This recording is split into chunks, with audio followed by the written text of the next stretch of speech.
Okay, good morning Wolves. Ito yung DIY paggawa ng hazard sa NS200. Simpleng-simple lang po. Dito ko po siya ikinabit sa likod para kasi ayoko magbaklas sa unahan. Although pwede siyang gawin sa mukha ng NS natin. Kaso nga lang ayoko talaga magbaklas. So dun sa back seat portion, tanggalin natin yung back seat. Tapos makikita nyo yung wires. Ito po yung wires, gilid. Kunin po natin siya. Ayan po, may sample na ako nung wire na nakakabit. Bali, yan lang po yung mga tools na kailangan. So from here, tanggalin po natin. Tanggalin po natin. May makikita po tayong ano rito.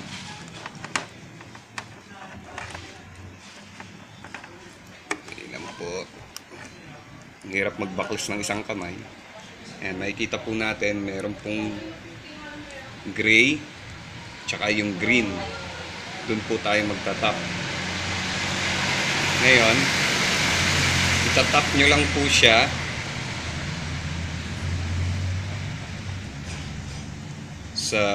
dito sa gray na wire nung isang dun sa gray na wire, dun po sa green na wire po. Ayun po yung green na wire. Ayun po siya, nakatap po siya. And then pag nakatap na po siya, i-on po natin yung motor.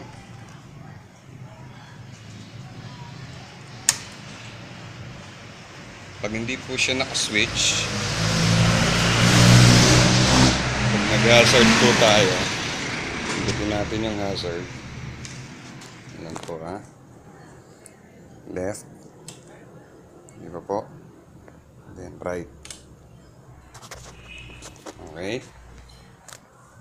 Ngayon po, pag in-on po natin yung switch na ikinabit natin dito sa likod, which is kagaya ng ginawa ko, pag nag-switch po tayo ng hazard, gana na po siya. Doon din po ang switch niya sa So, kayo po bahala, may option din po kayo. Yun nga lang, mahaba-haba yung tatakbong kable from sa likod papunta sa harap. Pero nasa inyo po yung option. Pero yun po yung gagawin ko mamaya para simple lang. Okay? Thank you.